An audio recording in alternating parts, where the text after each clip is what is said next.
Good morning भैया, कैसे हैं? गुड मॉर्निंग एवरीबॉडी, कैसे हैं आप लोग ना? Good morning, good morning. और बताइए कैसे हैं आप लोग? हेलो भाई, वैकेंसी के बारे में कुछ पता चला है आप लोगों को? हेलो, कुछ सूचना आप लोगों को नए नोटिफिकेशन 2020 के बारे में है, पता है?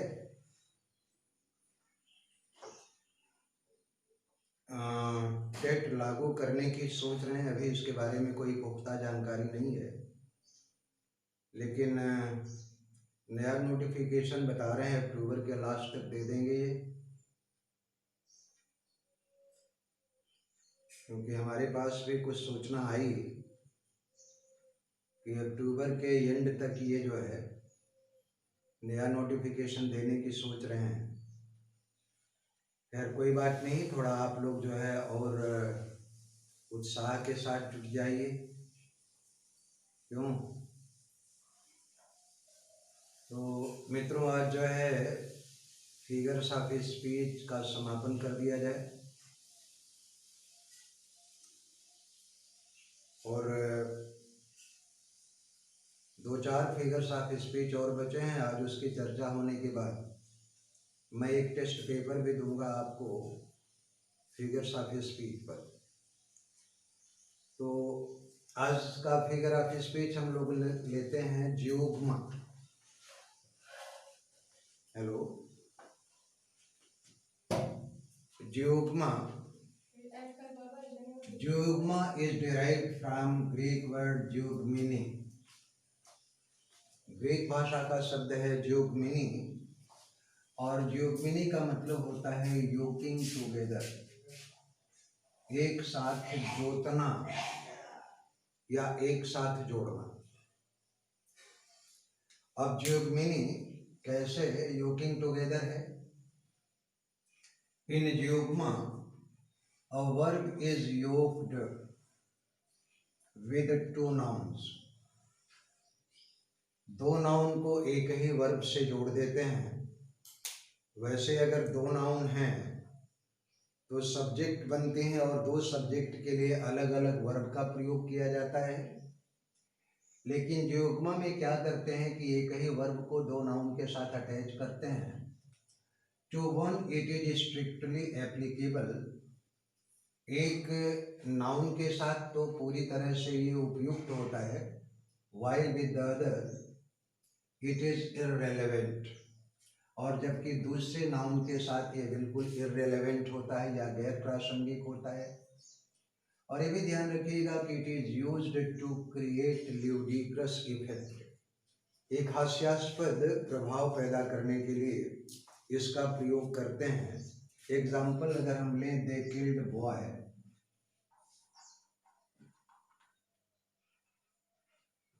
They killed boy and luggage।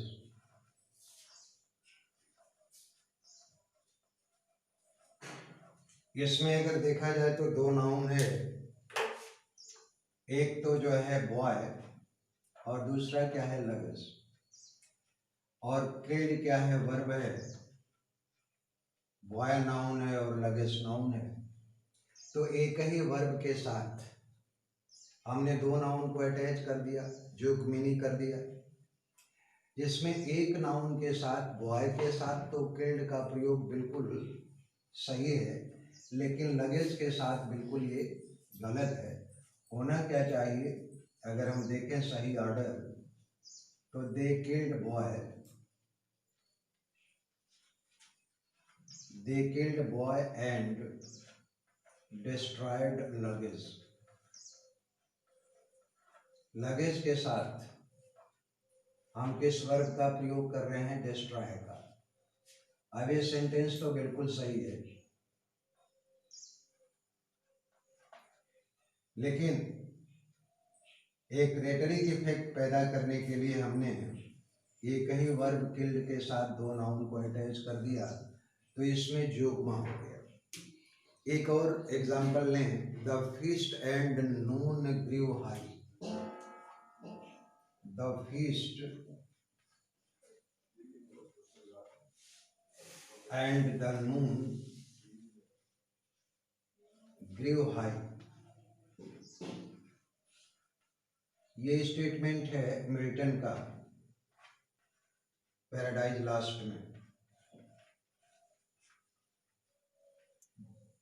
The feast and noon grieve high, verb है आपका ग्रीव और इसके साथ दो नाउन को हमने अटैच किया, फीस्ट को और जो है नून को, और एक के साथ तो जो है ग्रीव के साथ फीस्ट ये एप्लीकेबल नहीं है, नून के साथ तो एप्लीकेबल है। और एग्जांपल लेते हैं, the banners on high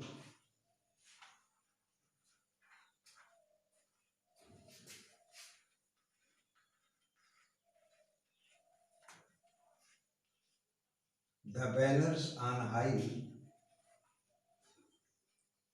and battles passed them।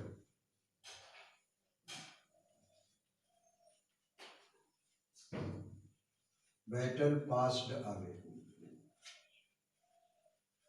इसमें जरा आप लोग प्रयास ही करें कि एक ही वर्ब के साथ दो नाउन कैसे युक्त हो रही हैं। पहले तो हम वर्ब देख लेते हैं पास्ड, और इसके साथ कौन कौन सी नाउन है। एक तो बैनर है और फिर जो है बैटल। नॉर्मल ऑर्डर क्या होना चाहिए सेंटेंस का, कोशिश करें आप लोग।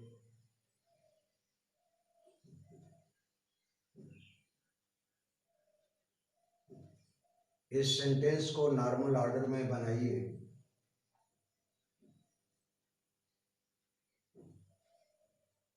बैनर्स देखा जाए तो जो है पताका है, ध्वजा है। हाँ जी बोलें।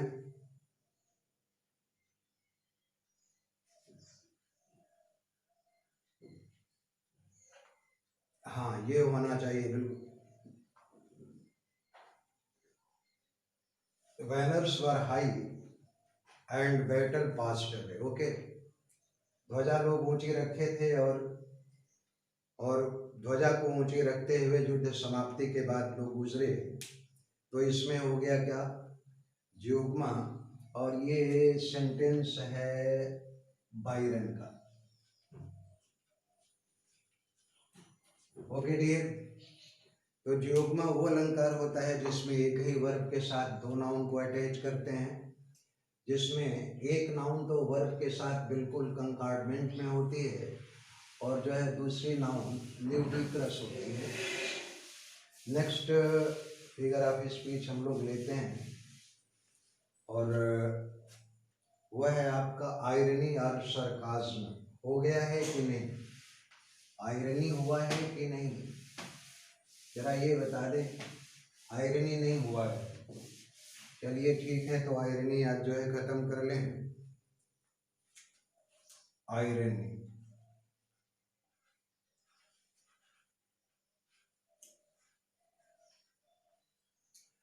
आयरनी का मतलब होता है आयरोना, ये भी ग्रीक वर्ड है। आयरोना का मतलब होता है टू मेक सरकास्टिक स्टेटमेंट।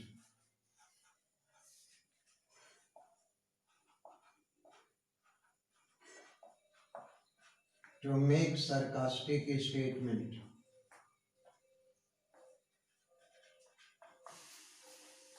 व्यंग परक या व्यंगपूर्ण कथन को कहना।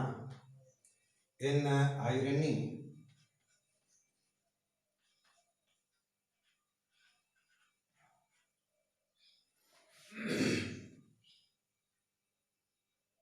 The real meaning of words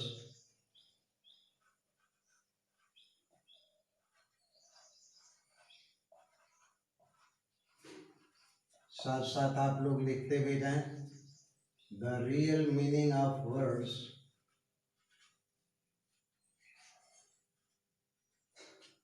are just opposite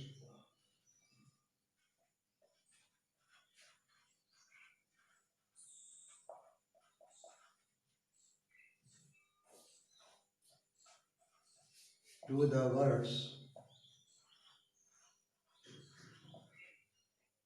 intended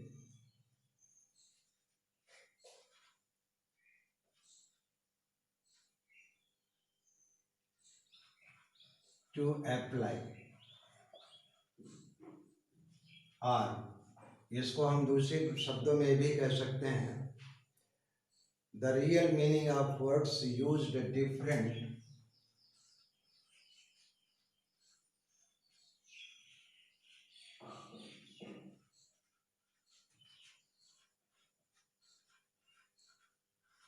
भाई किसी का यहाँ वो माइक ऑफ कर दे, बड़ा शोर हो रहा है।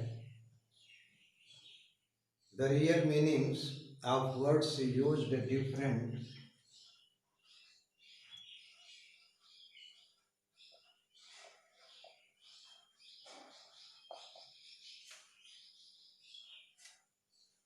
From intended meaning.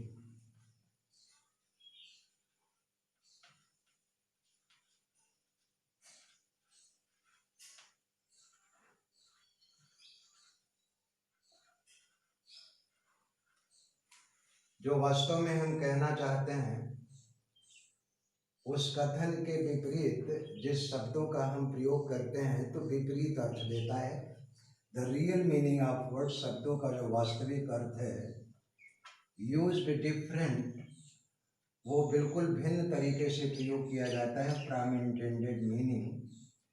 जो कहने का हमारा आशय है उससे बिल्कुल भिन्न शब्दों का प्रयोग करते हैं। एग्जाम्पल अगर लिया जाए, the son of cobbler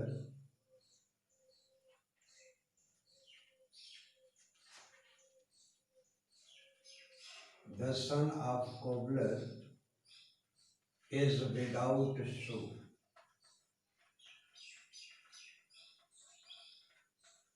cobbler कहते हैं मोची को, और अगर ये कह दिया जाए कि मोची के बच्चे बिना जूते के होते हैं तो एक तरह का ये व्यंग है। दूसरा example, he got his dream job।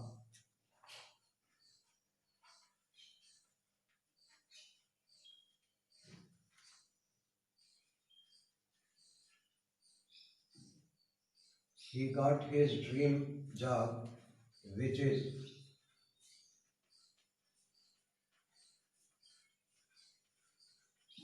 not too bad। उसको अपना ड्रीम जॉब तो मिल गया जो बहुत बुरा नहीं है। तो एक तरह से देखा जाए कि जो हम कहना चाहते हैं और जो आशय है हमारे कहने का उसके बिल्कुल विपरीत शब्दों का प्रयोग करते हैं। तो इसमें एक तरह की क्या है, आयरनी है। नेक्स्ट लेते हैं हम लोग लिटोटेस, मिटाएं इसे।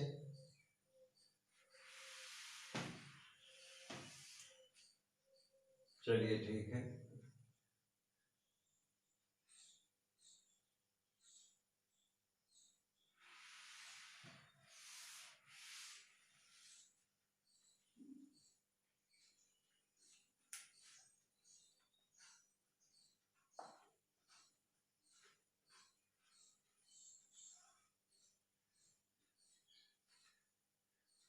Litotes, it is opposite of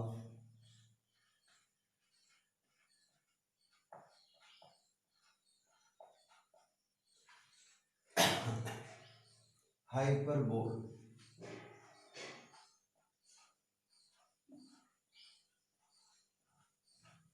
hyperbole figure of speech का अपोजिट होता है litotes.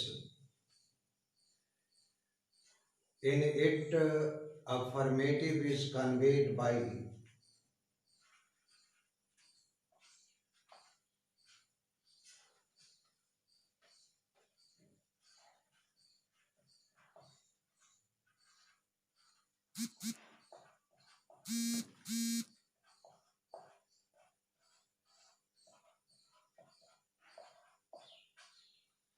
affirmative is conveyed by negation of the opposite।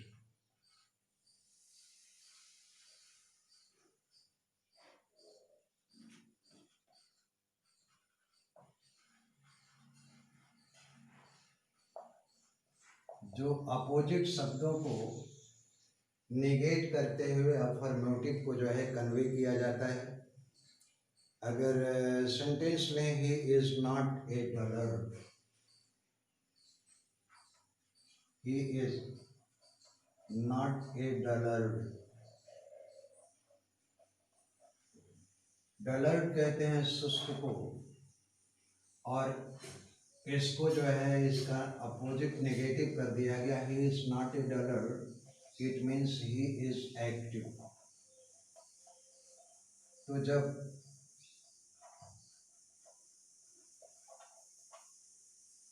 Affirmative को हम अफर्मेटिव के अपोजिट के साथ नेगेटिव जोड़ते हैं तो उसमें लिटोटस होता है दूसरा, I am not a fool,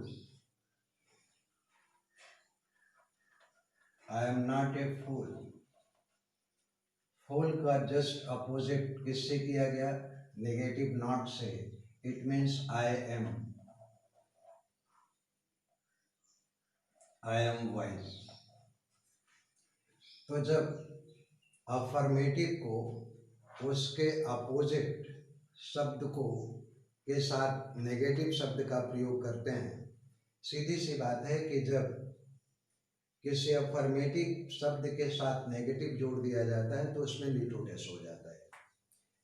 next लिखते हैं, पैराडॉक्स हुआ है कि नहीं?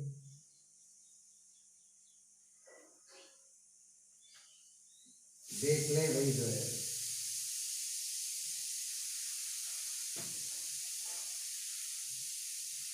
मैं समझता हूँ पैराडॉक्स, आप लोग कंफर्म कर दें पैराडॉक्स हुआ है कि नहीं हुआ है। थोड़ा सा देख लीजिए, फिर नहीं हुआ है तो 2 बार कर लिया जाए। फिर भी एक नज़र देख लें, क्यों मेहनत की जाए।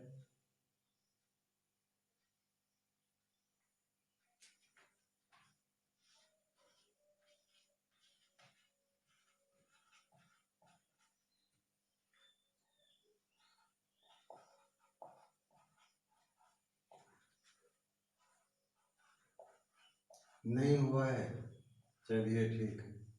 इन paradox a thing appears to be self contradictory.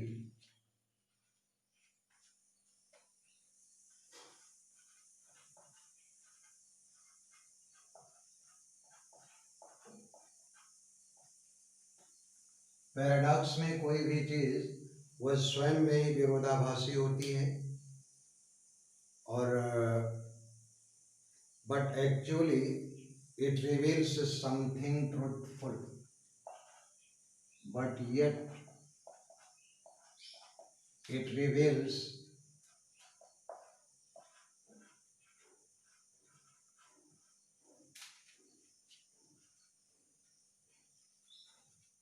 something true।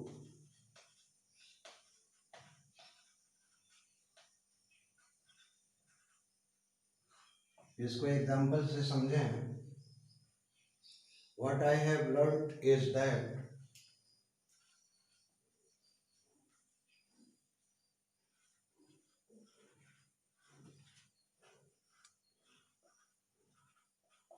what I have learnt is that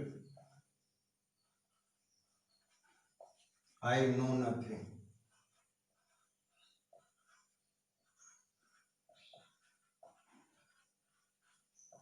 मैंने बस केवल इतना ही सीखा है, वो ये कि आई नो नथिंग, मैं कुछ नहीं जानता हूँ। तो स्टेटमेंट देखा जाए तो स्वयं में ही कंट्राडिक्टरी है, लेकिन ये कुछ सत्य को उजागर करता है। जैसे कि व्हाट आई हैव लर्न, जो कुछ भी मैंने सीखा है, वो ये कि आई नो नथिंग, मैं कुछ नहीं जानता हूँ। कंट्राडिक्टरी स्टेटमेंट है, लेकिन एक गहरे सत्य को प्रकट करता है कि वास्तव में आदमी जितना ही जानता है उतना ही उसकी अज्ञानता का उसको बोध होने लगता है। दूसरा, the only rule is that to ignore all rule.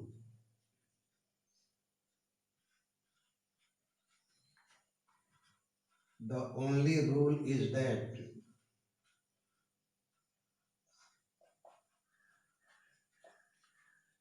to ignore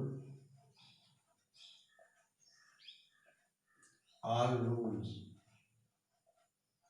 बस केवल एक ही नियम है कि सारे नियमों की उपेक्षा कर दिया जाए, या सारे नियमों की उपेक्षा करना ही केवल वही नियम है। और सच है कि जिंदगी को अगर हम नियमबद्ध कर लेते हैं तो जिंदगी मैकेनिकल हो जाती है। जिंदगी की जो वास्तविक रवानी है और जीवन का जो ग्रेस है, जो आकर्षण है, वो समाप्त हो जाता है। जिंदगी की मस्ती समाप्त हो जाती है। जिंदगी सुविधापूर्ण तो जो अवश्य हो जाती है, लेकिन जीवन जीने में जो रस है वो समाप्त हो जाया करता है। You have proved to be kind.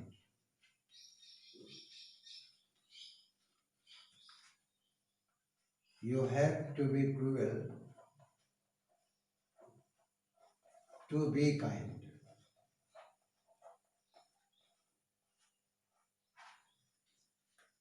आपको क्रूर होना है, निर्दयी होना है, ताकि आप जो है दयालु बन सकें।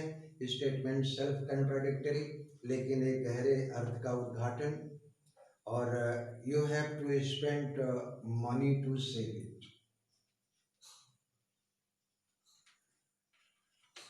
You have to spend money to save it।